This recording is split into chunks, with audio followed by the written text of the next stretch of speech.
Are you thinking this right now? Did they leave because I wasn't good enough? Or are you blaming yourself, thinking, I guess our love was meant to end here? Uni looks out the window today, sighing deeply while the world feels like it stopped. Why did I, so special until yesterday, become the most boring person in the world today? Here is the conclusion. It's not your fault, nor is it because of a bad personality. This is simply a natural phenomenon caused by how the human brain is designed.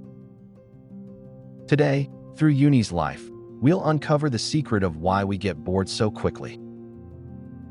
We are starting a deep talk about the Coolidge effect, the mysterious secret of the brain. Recently, Uni started feeling a cold sense of distance in the relationship with the lover. Remember your first meeting? That intense moment when Uni and the lover first locked eyes. The moment those eyes met, a magical powder called dopamine exploded in the brain. Back then, a short 5-minute phone call after work was everything to Uni. Even choosing ice cream together at the store felt like a scene from a movie. But how does Uni look now? Sitting across at a restaurant, only looking at phones. Conversations are just short sentences like what to eat, or anything is fine. The partner's sweet voice now flows like background music and no longer stirs Uni's heart. Here, we must recall an old biological experiment that everyone should know about. It is the famous Coolidge effect, named after U.S. President Calvin Coolidge. Put a rooster in a flock of hens, and it responds very actively at first. However, as time passes, the rooster soon loses interest and becomes too tired to move. But at that moment, if you introduce a new hen, the exhausted rooster stands up again. This phenomenon, responding with energy as if for the first time, is the key point.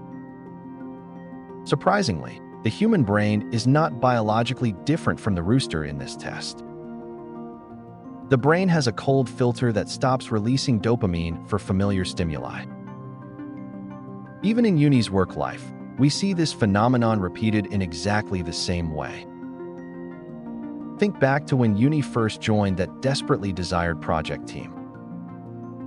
On the first day, Uni woke up early and dressed up, unable to hide the fluttering heart. That passionate Uni was happy with just a word of praise from the manager and peers. After 6 months, the sincere advice from the senior has become annoying nagging. Even trivial questions from the junior now feel like just another tiresome task to Uni. The project is still valuable, but Uni's brain has adapted too much to this environment. Where new stimuli disappeared, the dark shadow of boredom has somehow settled in. This phenomenon plagues dating with a mechanism that is terrifyingly identical. Uni worked hard day and night to always show the perfect side to the lover. But as time passed, the two became a couple who knew absolutely everything. They learned each other's favorite food and the exact face made when getting angry. Even the partner's trivial sleeping habits have become too familiar now. Paradoxically, this desired stability becomes a deadly poison for dopamine. Dopamine, responsible for pleasure, only reacts strongly to unexpected rewards. The partner isn't tired of Uni. The brain just stopped reacting to Uni's predictability. Now, the peak of the crisis, the most dangerous moment, is slowly approaching Uni. Suppose Uni's partner feels excitement for a stranger met at a hobby club.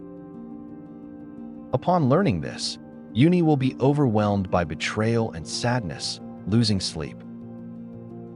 However, analyzing calmly, that excitement isn't because the stranger is better than Uni. It is merely a temporary appearance of what science calls the new hen effect. The partner's brain is forcibly squeezing out dopamine in response to new info. Mistaking this fleeting stimulus for true love leads many relationships to tragedy. Then, Are we destined to crumble helplessly before this powerful biological instinct? Not at all. From now on, Uni learns psychological techniques to trick the brain. The key to overcoming the Coolidge effect is not changing the partner, but the relation. It is a sophisticated strategy to make the brain feel a fresh scent from the familiar. Uni decides today not to leave this precious relationship neglected in boredom anymore. As the first step, Uni starts something called shared fear training with the lover. Uni chooses a rough activity never tried before instead of the everyday cafe. Bungee jumping or watching a heart-wrenching horror movie is also very good.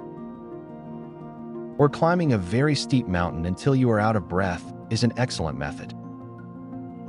Our brains have a habit of mistaking physical fluttering for excitement from another. Psychology calls this emotional transfer, and it is very useful for recovery. When Uni gasps while climbing a steep mountain with a lover, the brain falls into a trap. The brain cannot tell if this heartbeat is from hard exercise or passion for the lover. The mistaken brain releases dopamine again, and vitality circulates in the relationship. The second step is to discover and show the hidden, strange persona within yourself. Uni exposes a side from a different environment, not the usual standardized look. For example, letting the partner see the professional side of Uni absorbed in work. Wearing a bold style never worn before and meeting in an unfamiliar place is effective. The lover feels a crack in the brain's filter upon seeing Uni in an unfamiliar setting. Doubts and curiosity about whether this is the Uni they knew start to arise. The moment this healthy curiosity arises, the Coolidge curse loses its power. The third technique is to develop self-expansion through gradual distancing. Uni starts focusing on personal hobbies and growth instead of being obsessed with the lover. It is a process of Uni becoming more attractive by spending time alone intensely. When Uni starts to shine, Uni becomes an object to be conquered again to the partner. You become a living organism that changes and grows, not just a familiar presence. Seeing Uni move in an unpredictable way, the partner feels tension and excitement again. Reaching the end, Uni has come to deeply realize one very precious truth.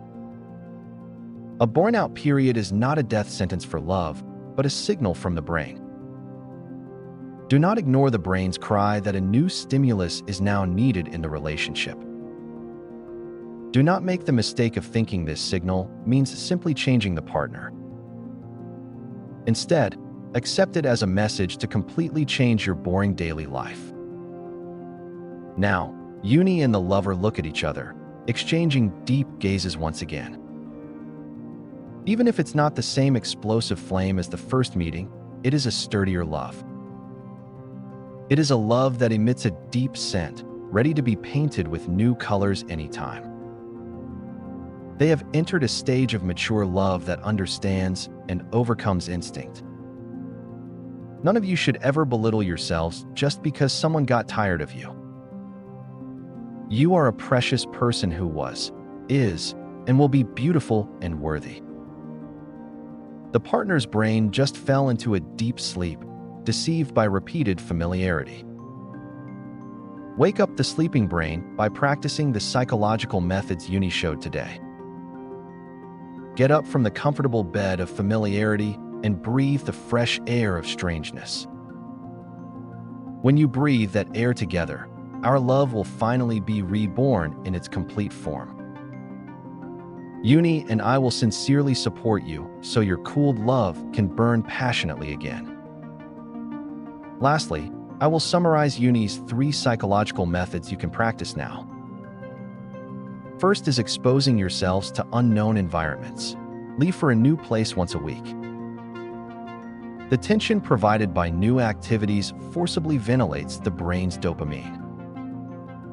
Second is creating chances to observe social roles. Show a different side. Provide new info to the partner by joining meetings with friends or showing work. The professional side of the partner that I never knew provides a fresh shock. Third is giving unexpected rewards. Break the pattern of repeated contact. Surprise gifts or sincere messages delivered at unexpected times exert a great effect. These small changes stimulate the reward circuit, making the brain focus on you again. Start now. If you are with uni, your relationship can be filled with excitement again.